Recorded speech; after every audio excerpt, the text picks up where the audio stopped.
नमस्कार मेरे साथियों, जोहार क्लासेस की यूट्यूब चैनल पर आप सभी दोस्तों का स्वागत है। उम्मीद करता हूं कि सभी दोस्त स्वस्थ होंगे और अपनी तैयारी को बेहतर बना रहे होंगे दोस्तों, है ना। अपनी तैयारी को बेहतर कर रहे होंगे। सभी को जय श्री कृष्ण, राधे राधे, जय जोहार दोस्तों, और जय हिंद, जय भारत। और नमस्कार मेरे साथियों, अपन जो बात कर रहे थे राजस्थान की प्रमुख कला संस्कृति, और कला संस्कृति में हम टॉपिक चला रहे थे दोस्तों राजस्थान की प्रमुख जनजातियों के बारे में बात कर रहे थे दोस्तों। अगर लश्कर लाजमी हो तो जंग नहीं देखी जाती दोस्तों। इसमें ओनली फॉर हम जो है युद्ध जीत की भावनाओं से ही उतरना चाहिए, है ना। सभी दोस्तों का एक बार फिर नमस्कार दोस्तों, और चैनल को लाइक कर देना, शेयर कर देना। और हम जो बात करने वाले हैं राजस्थान की प्रमुख कला संस्कृति के अंदर आदि जो जनजाति वो निपटा दी थी दोस्तों, और आज जो बात करने वाले वो भील जनजाति के बारे में बात करने वाले दोस्तों। तो सभी को दोस्तों राम राम, आ जाओ वीडियो के अंत तक बने रहे मेरे साथ। भील जनजाति, भील जनजाति, भील जनजाति, है ना दोस्तों, भील जनजाति। अब देखो दोस्तों, भील शब्द का अर्थ क्या है। भील जो जनजाति दोस्तों, ये भील शब्द है वो द्रविड़ीय या द्रविड़ भाषा के भील शब्द। कौन सा शब्द? भील शब्द। कौन सा शब्द है दोस्तों? भील शब्द से बना। किस शब्द से बना है? भील शब्द। भील भील भील भील करते करते इसका अपभ्रंश होकर बाद में इसका जो नाम पड़ गया वो क्या पड़ गया? भील पड़ गया। क्या पड़ गया दोस्तों? भील हो गया। अब देखो दोस्तों, भील जो है, भील शब्द का जो अर्थ होता है वो क्या होता है दोस्तों? तो इसका जो अर्थ होता है तीर कमान। क्या होता है दोस्तों? इसका जो अर्थ होता है तीर कमान। इसका क्या अर्थ होगा मेरे दोस्तों? तीर कमान। तीर कमान, इसका जो अर्थ होगा वो क्या होगा? तीर कमान। मतलब जो तीर कमान रखने वाली जनजाति है, तीर और धनुष रखने वाली जो जनजाति है वो है दोस्तों भील। कौन सी जनजाति है? भील। अब इधर देखो, मैं भी आदिवासी भील हूँ, इसलिए इसके बारे में, इस जनजाति के बारे में, भीलों के बारे में आपको डिटेल से बताऊंगा दोस्तों। क्या होता है, क्या नहीं होता है, ये शब्द, कुछ शब्द दे रखे शब्दावली, ये सही है या गलत है, उसके ऊपर भी बात करेंगे दोस्तों। तो आओ, अब आप लोगों को पता होगा भगवान शिव जी के जो शिवलिंग होती है दोस्तों, शिवलिंग के ऊपर एक पत्ता चढ़ाया जाता है दोस्तों, वो भील का होता है, हरे रंग का होता है। उस भील पत्ते से मतलब ऐसा बताया जाता है कि भील जनजाति की उत्पत्ति हुई। किस जनजाति की उत्पत्ति हुई? भील जनजाति की। इसीलिए ये जो भील है अपने आप को भगवान शंकर का वंशज मानते हैं दोस्तों। किसका वंशज मानते हैं ये? भगवान शंकर का क्या मानते हैं? भोलेनाथ का क्या मानते हैं दोस्तों? ये क्या मानते हैं? तो वंशज मानते हैं। इसीलिए भील जनजाति है भोली दोस्तों। कैसी है? भोली। बहुत अच्छे लोग हैं भील जनजाति की, मतलब किसी भी बात को अपने दिल पे लेकर चलते हैं दोस्तों, है ना। किसी बात को इग्नोर नहीं करते। आगे चलो, अब जो बात करते हैं दोस्तों, ये जो भील भारत के अंदर कहां पर निवास करते हैं? ये जो भील है भारत में निवास दोस्तों, भारत में कहां पर निवास करते हैं? तो भारत में अगर देखा जाए भील निवास करते हैं महाराष्ट्र, गुजरात, मध्य प्रदेश,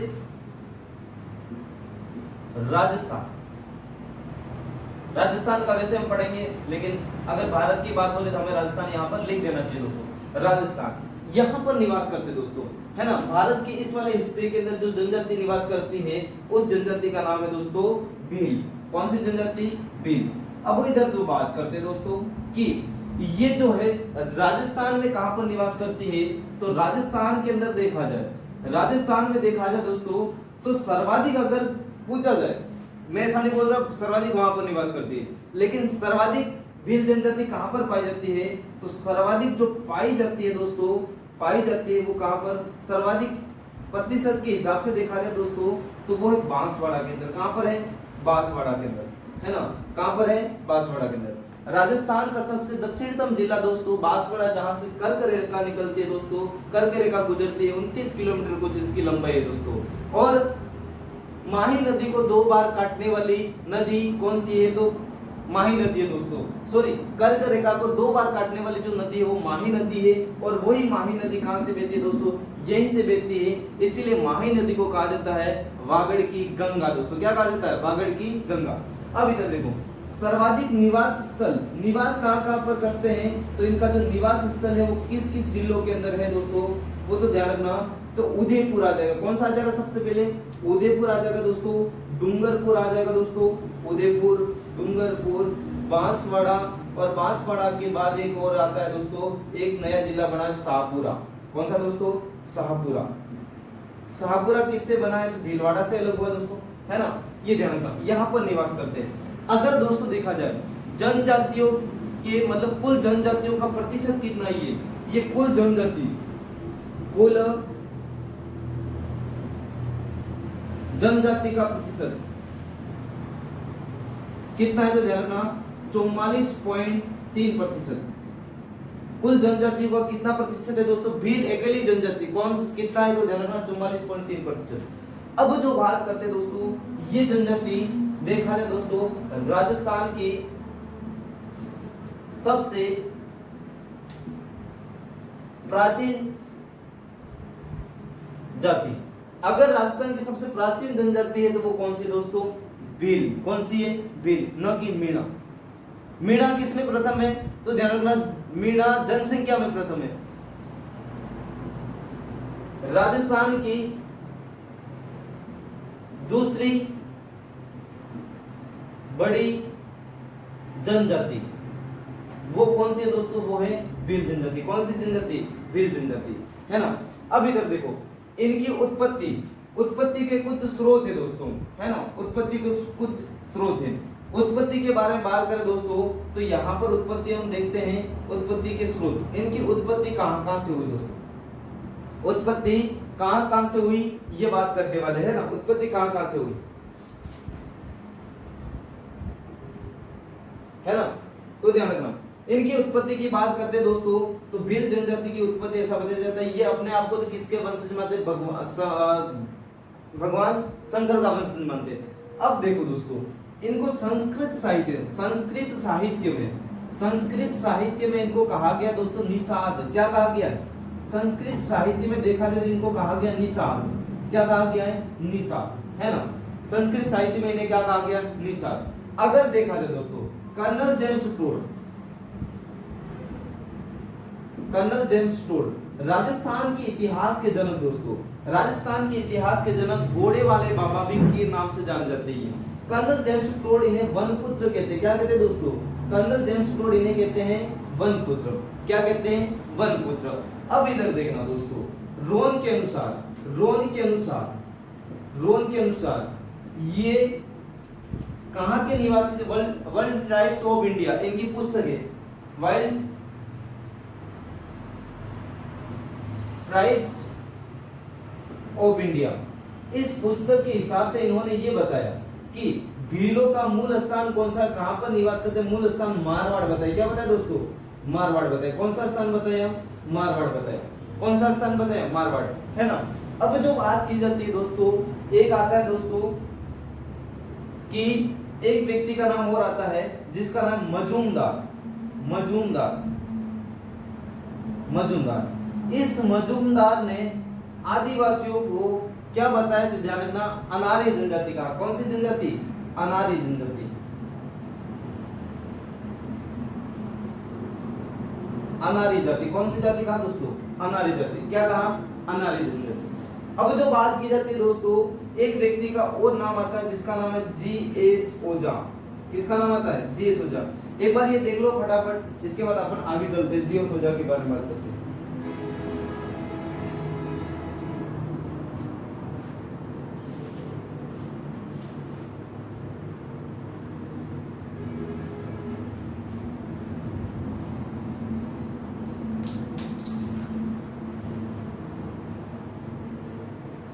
है ना, देख लिया होगा, देख लिया एक बार। अब बात करेंगे जी.एस. ओझा।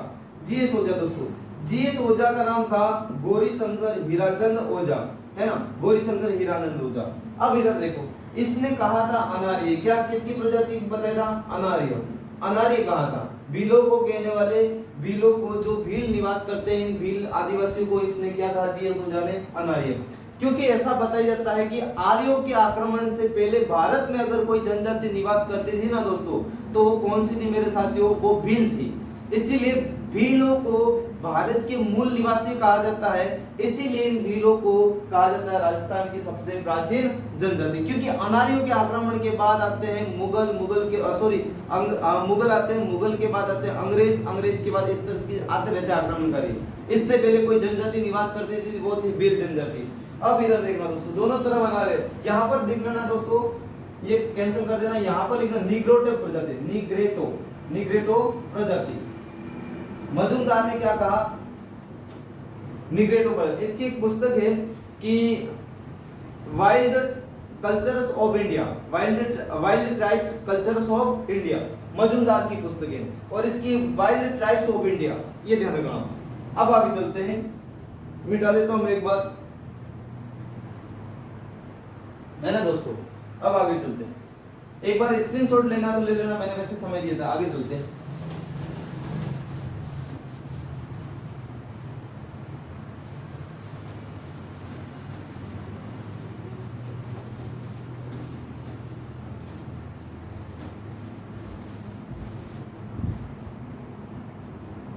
ठीक है दोस्तों। अब देखो भील जनजाति वस्त्रों के आधार पर दोस्तों, किसके आधार पर, वस्त्रों के आधार पर इनको दो वर्गों में हम बांट सकते हैं। कितने वर्गों में बांट सकते हैं, दो वर्गों में बांट सकते हैं। अब आप सोचोगे दो वर्ग कौन कौन से सर, दो वर्ग देखो दोस्तों, दो वर्ग, एक है दोस्तों पोतीदार भील, और एक है लंगोटिया भील, एक है पोतीदार भील और एक है लंगोटिया भील। अब इधर देखो, पोतीदार भील इतना याद रखना कि ये दोस्तों अभी अपन जो भील लोग हैं वो सिंपल रहते हैं, अभी पैंट, शर्ट, मंडी, बनियान वगैरह सब कुछ पहन के रहते हैं, मतलब उनको कहेंगे पोतीदार भील। अभी सिंपल रहते हैं, उनको हम क्या कहेंगे, सिंपल लिख देता हूं, सामान्य रहते हैं, उनको हम क्या कहेंगे, पोतीदार भील। लंगोटिया भील मतलब जो आदिवासी, मतलब बिरसा मुंडा, इन्होंने आपने देखा होगा, इनकी जो फोटो देखी होगी, बिरसा मुंडा, ये इनकी फोटो देखी होगी, टांटिया मामा, इनकी जो फोटो देखी होगी, उस फोटो के अंदर इन्होंने ओनली फॉर लंगोटी पहनी। क्या पहनी दोस्तों, लंगोटी, तंगदार धोती पहनी, उसको हम क्या कहते हैं, तंग धोती पहनी, उसको हम कहते हैं लंगोटी दोस्तों। क्या कहते हैं, लंगोटी, इसीलिए इनको कहा जाता है लंगोटिया भील। और इस लंगोटी को कहते हैं दोस्तों, लंगोटी को कहते हैं खोइतू। लंगोटी को क्या कहते हैं दोस्तों, खोइतू कहते हैं, क्या कहते हैं, खोइतू। अगर पुरुष तो पहनते हैं लंगोटी, लेकिन यहाँ लंगोटिया भीलों की जो महिला होती है वो क्या पहनती है दोस्तों, तो ध्यान रखना, महिला जो होती है वो महिला क्या पहनती है मेरे साथियों, महिला जो पहनती है वो पहनती है कचाबू। क्या पहनती है दोस्तों, कचाबू। अब आप सोचोगे सर कचाबू क्या है, तो ध्यान रखना दोस्तों, ये जो कचाबू है ना, इसको हम कहते हैं घाघरा। क्या कहते हैं, इस कचाबू को हम क्या कहते हैं दोस्तों, घाघरा कहते हैं। क्या कहते हैं, घाघरा, है ना, इस बात को ध्यान रखना। अब आगे चलते हैं दोस्तों, आगे जो बात करते हैं भील पूजा किसकी करते हैं, पूजा देखा जाए भील है वो सबकी पूजा करते हैं, किसी के साथ, किसी भी देवता के साथ भेदभाव नहीं करते, वो सबकी पूजा करते हैं। जहां पर अपना काम हो जाए वो अपने लिए बेस्ट नहीं समझते भील, है ना, ध्यान रखना। इसीलिए तो कहते हैं भील भोले वाले लोग होते हैं। अब जो बात की जाती है दोस्तों भील जनजाति के बारे में, कि इनकी जैसे कि विधवा विवाह का प्रचलन, तलाक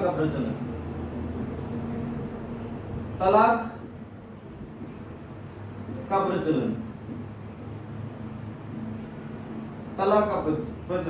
अब देखना तलाक क्या होता है दोस्तों, तलाक जब कोई पुरुष है किसी महिला को, भील पुरुष है वो भील महिला को नहीं रखना चाहता है तो वो तलाक देता। तलाक कैसे देते, तलाक देने को हम कहते हैं छेड़ा फाड़ना। क्या कहते हैं दोस्तों, छेड़ा फाड़ना। मतलब ऐसा बताया जाता है दोस्तों, साड़ी का जो पल्लू होता है, साड़ी का जो पल्लू होता है, वो पल्लू की साड़ी के पल्लू के मतलब जो पल्लू होता है उसके गांठ मतलब पल्लू होता है, उस पल्लू के अंदर थोड़े बहुत पैसे बांध दिए जाते हैं। क्या बांध दिए जाते हैं, पैसे बांध दिए जाते हैं, और पैसे बांधने के बाद उसका साड़ी का हल्का सा पल्लू फाड़ दिया जाता है, तो वो छेड़ा होता है दोस्तों। क्या होता है, छेड़ा। तो इसीलिए कहते हैं छेड़ा फाड़ना, और छेड़ा फाड़ना का मतलब होता है भीलों के अंदर तलाक देना। आज के बाद वो कहीं पर भी जा सकती, दूसरे पति को अपना सकती, ये छेड़ा फाड़ना है ना दोस्तों। आगे चलते हैं, विधवा विवाह का प्रचलन, विधवा जो हो जाती है उसका पुनर्विवाह भी होता है, या तो फिर अलग मतलब आना करवा देते, समझ गए? चलो ठीक है। अब इधर देखो, अब होता है दोस्तों, एक होता है इनका मुख्य व्यवसाय। मुख्य व्यवसाय दोस्तों, मुख्य व्यवसाय क्या, मुख्य काम धंधा पानी क्या, तो ध्यान रखना मुख्य व्यवसाय दोस्तों ओनली फॉर तीर कमान। तीर कमान किसके लिए काम आते हैं, ये दिमाग लगाना। इस तीर कमान जो काम आते हैं आखेट, आखेट का मतलब होता है मेरे साथियों शिकार करना। क्या करना, शिकार करना। इनका जो मुख्य कार्य है आखेट, और आखेट का जो अर्थ होता है शिकार। आखेट का जो अर्थ होता है दोस्तों वो शिकार होता है। इनका मुख्य कार्य हो जाएगा व्यवसाय, व्यवसाय में देखा जाए आखेट करना, शिकार। अब देखना एक तो होता है दोस्तों बिल, जो एक तो मैदानी भागों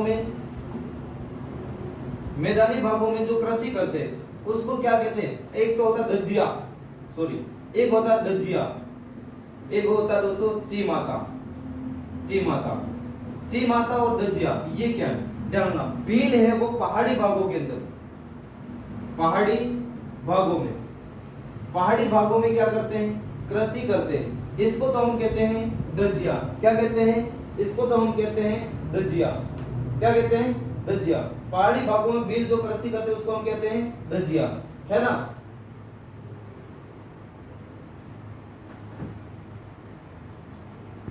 बस रोका तो पहाड़ी क्षेत्र में जो कृषि की जाती है उसको कहते हैं, ध्यान रखना दोस्तों, दजिया, है ना। उदयपुर साइड में जो मैदानी क्षेत्र होते हैं दोस्तों, मैदानी क्षेत्र के अंदर जो कृषि की जाती है उसको हम कहते हैं दोस्तों चीमाता। ये जो चीमाता दोस्तों, इसी चीमाता कृषि को हम कहते हैं जूमिंग कृषि। तो जूमिंग कृषि क्या है दोस्तों, तो ध्यान रखना जूमिंग जो कृषि है, जूमिंग जो कृषि है इस कृषि को कहते हैं हम हस्तांतरित कृषि दोस्तों। कौन सी कृषि कहते हैं, हस्तांतरित कृषि कहते हैं, है ना। इस बात को ध्यान रखना, ये ध्यान रखना। इसी को कुछ बुक वाले लिखते हैं कि दजिया कहते हैं, दजिया कहां पर है, तो ध्यान रखना मैदानी क्षेत्र के अंदर। कौन से क्षेत्र के अंदर बताते हैं, मैदानी। और चीमाता को पहाड़ी क्षेत्रों के अंदर बताते हैं। इस बात को नोट डाल के ध्यान रखना। अधिकतर लोग जो बुकों के अंदर बताएंगे वो क्या बताएंगे, ध्यान रखना कि दजिया है जो मैदानी भागों में की जाती है। किस भागों के अंदर की जाती है, मैदानी भागों के अंदर। लेकिन देखा जाए तो दजिया जो कृषि है डूंगरपुर बांसवाड़ा के अंदर देखा जाए पहाड़ी दोस्तों, क्या है, पहाड़ी। इस बात का भी ध्यान रखना। अब जो बात करते हैं दोस्तों कि आप लोगों को पता होगा कि जब हल्दी घाटी का युद्ध होता है दोस्तों, हल्दी घाटी का युद्ध होता है, और इस युद्ध में आपको पता होगा हल्दी घाटी युद्ध में ऐसा बताया जाता है कि राणा कुंजा के द्वारा महाराणा प्रताप की सहायता की गई थी, है ना। तो जब हम मेवाड़ के इतिहास का अध्ययन करते हैं दोस्तों, तो इस मेवाड़ के इतिहास का अध्ययन करते हैं, उसमें मेवाड़ राज्य का एक झंडा था दोस्तों। उस झंडे के अंदर प्रतीक चिन्ह के आधार पर देखा जाए एक तरफ तो महाराणा प्रताप थे और एक तरफ राणा कुंजा थे दोस्तों। तो ऐसा बताया जाता है कि मेवाड़ के महाराणा प्रताप के द्वारा भीलों को राणा कुंजा को राणा की उपाधि से विभूषित किया गया था दोस्तों। अब जो बात आती है दोस्तों कि क्या बात आती है कि मेवाड़ फाउंडेशन की ओर से, मेवाड़ फाउंडेशन की ओर से, किससे दोस्तों, मेवाड़ फाउंडेशन की ओर से, मेवाड़ फाउंडेशन की ओर से राणा कुंजा पुरस्कार दिया जाता है। राणा कुंजा पुरस्कार, कौन सा पुरस्कार दिया जाता है, राणा कुंजा पुरस्कार। अब जनजातीय कार्यों में उत्थान करने पर यह पुरस्कार दिया जाता है, मेवाड़ फाउंडेशन की ओर से दिया जाता है। लेकिन ये जो जनजाति है, इन जनजातियों के अंदर कुछ उत्थान मतलब उनके स्तर को ऊंचा उठाने के लिए अगर कुछ कार्य किया जाता है तो वो राणा कुंजा पुरस्कार दिया जाता है उस जो व्यक्ति है उसको सम्मानित करने के लिए, है ना दोस्तों। अब आगे चलते हैं दोस्तों, कुछ शब्दावलियों के बारे में बात करेंगे। एक बार मैं मिटा देता हूं, अगर आपको देखना है तो देख लो दोस्तों।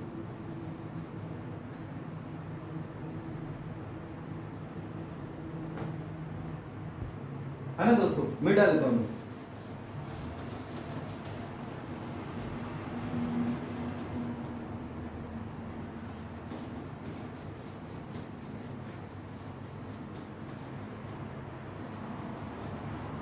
अब देखो दोस्तों, प्रमुख शब्दावलियां, भीलों की प्रमुख शब्दावलियां बहुत इंपॉर्टेंट है दोस्तों, खूब बार पूछा जाता है शब्दावलियां, है ना। शब्दावलियों में देखा जाए दोस्तों तो देखो मैं एक बार लिख देता हूं। सबसे पहले है तो दोस्तों क्या है, तो ध्यान रखना, एक है कचाबू, एक है दोस्तों ठेपाड़ा, एक है ठेपाड़ा, एक है दोस्तों पालवी, एक है दोस्तों पाल, एक है दोस्तों कू, एक है दोस्तों कू के बाद हो जाएगा भिलोड़ी, भिलोड़ी, एक है दोस्तों भराड़ी, एक है दोस्तों टापरा, सॉरी बडालिया, बडालिया, एक है दोस्तों टोटम, टोटम क्या है टोटम है ना, एक है दोस्तों फाइरे, फाइरे, फाइरे, फाइरे है ना, कचापू हो गया, ठेपाड़ा हो गया, पालवी हो गया, पाल हो गया, कू हो गया, और बिलोड़ी, भराड़ी, बडालिया, टोटम और फाइरे, फाइरे, ये कुछ शब्दावली है दोस्तों। क्या है शब्दावली। अब ये देखो कचाबू क्या है, कचाबू क्या है तो ध्यान रखना, घाघरा को हम क्या कहते हैं कचाबू कहते हैं, क्या कहते हैं, अब घाघरा को हम क्या कहते हैं कचाबू। ठेपाड़ा क्या है, तंग धोती को दोस्तों, तंग धोती को हम क्या कहते हैं ठेपाड़ा कहते हैं। अगर तंग धोती पूछी जाए उसको हम क्या कहते हैं ठेपाड़ा। पालवी, गांवों का जो मुखिया होता है, मतलब जो मुखिया होता है, गांवों का जो मुखिया होता है, गांवों का मुखिया, गांवों का जो मुखिया होता है दोस्तों उसको कहते हैं पालवी। क्या कहते हैं पालवी। पाल क्या है दोस्तों तो ध्यान रखना, गांवों का समूह, गांवों का समूह, गांवों का समूह, यह इसको कहते हैं पाल को कहेंगे हम दोस्तों झोपड़िया या मोहल्ला, झोपड़िया या मोहल्ला, मोहल्ला इसको हम कहेंगे दोस्तों क्या कहेंगे ध्यान रखना पाल कहेंगे। कूप क्या है, बिलों के कई घरों के समूह, कई घरों के समूह को हम कहेंगे दोस्तों, समूह को कहेंगे हम ध्यान रखना कू कहेंगे। क्या कहेंगे कू। अब जो बिलोड़ी, बिलोड़ी भीली भाषा को, भीली जो भाषा है दोस्तों, इस भीली भाषा को हम कहते हैं बिलोड़ी, है ना ध्यान रखना। भराड़ी क्या है ध्यान रखना, विवाह के समय, विवाह, विवाह के समय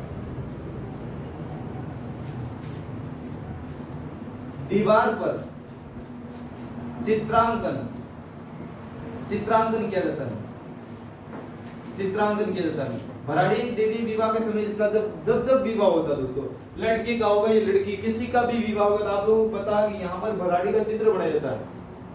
पटाल के अंदर, अपन आम भाषा के अंदर बोलते हैं पटाल, वहां पर क्या किया जाता है तो ध्यान रखना भराड़ी का चित्र बनाया जाता है दोस्तों। वहीं पर वर हो या दुल्हन कोई भी हो तो दोस्तों ध्यान रखना दोस्तों उड़ते बैठते हैं। वर से मेरे को एक शब्दावली और याद आ गई दोस्तों, पीरिया। पीरिया क्या है ये ध्यान रखना, पीरिया भी ध्यान रखना है ना दोस्तों। आगे चलते हैं। बडालिया, बडालिया मतलब बडालिया, बडालिया को कहते हैं या बडालिया या फिर ढालिया, बडालिया नहीं ढालिया। ढालिया क्या है ध्यान रखना, घर के बाहर, घर के बाहर स्थित बरामदा, इसको हम कहते हैं दोस्तों क्या कहते हैं तो ढालिया कहते हैं। सबको पता है दोस्तों ढालिया होते ही है घर के बाहर, नहीं होते क्या सबके होते हैं। टोटम, टोटम क्या दोस्तों तो ध्यान रखना टोटम, टोटम है इनके कुल देवता, क्या है कुल देवता है ना। अब फाइरे, फाइरे क्या है दोस्तों आपको पता है, होली जब दिवाली आती है तो फाइरे, फाइरे होते ही हैं। और फाइरे, फाइरे ये इनका क्या है दोस्तों रणघोष है। क्या है दोस्तों रणघोष है। फाइरे, फाइरे क्या है दोस्तों रणघोष है। अपन बोलते हैं फैरे, फैरे और बुक के अंदर है फाइरे, फाइरे। वैसे जो शब्द है वो है दोस्तों फाइरे, फाइरे, लेकिन अपने वैसे पहले से आदत खराब पड़ी है कि राजस्थान वालों की कोई भी शब्द हो तो उसको हम तोड़ मरोड़ के उल्टा ही बोलेंगे। यहाँ पर फैरे, फैरे और वहां पर यहाँ पर फाइरे, फाइरे और वहां पर हम बोलते फैरे, फैरे। इधर देखो फैरे, फैरे, फैरे हम दोनों बड़ी मुद्रे बोलते, बड़ी बोलते हैं। और यहाँ पर फैरे छोटी, तो हम बड़ी का उपयोग करते हैं, है ना। वैसे हम माहिर हैं भाषा को बिगाड़ने में, है ना। हमारी भिलोड़ी भाषा के अंदर हम कहते हैं दोस्तों फाइरे, फाइरे, है ना। इस बात को ध्यान रखना। अब देखा जाए दोस्तों भिलोड़ी भाषा बहुत प्यारी भाषा दोस्तों, है ना, बहुत प्यारी भाषा। आगे चलते हैं। पिरिया, शादी के समय, शादी के समय दुल्हन का लहंगा पीले रंग का होता है, उसको हम कहते हैं दोस्तों पिरिया। वैसे आप लोगों को पता होगा जब सफेद मतलब व्हाइट साड़ी और मामा मड़ियू, जिसको कहते हैं दोस्तों मामा मड़ियू, मामा मड़ियू, है ना, इसको कहते हैं ये पीलिया, जो व्हाइट साड़ी के नीचे जो घाघरा पहना जाता है उसको कहते हैं पीलिया दोस्तों। तो ही माना जाता है कि अच्छे ढंग की सही दुल्हन है, ऐसा लगता है, ये पहचान है हमारे वागड़ प्रदेश की, है ना, इस बात का भी ध्यान रखना। अब आगे चलते हैं दोस्तों, इसके बाद देखा जाए तो भीलों के अंदर क्या होता है दोस्तों, और जो बात की जाती है भील जनजाति के अंदर और क्या बात की जाती है, तो भील ऋषभदेव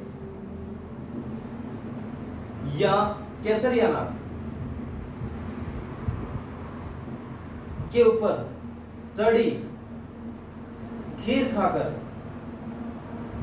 खाकर कभी झूठ नहीं बोलते दोस्तों, कभी झूठ नहीं बोलते, झूठी कसम नहीं खाते, है ना, इस बात का ध्यान रखना।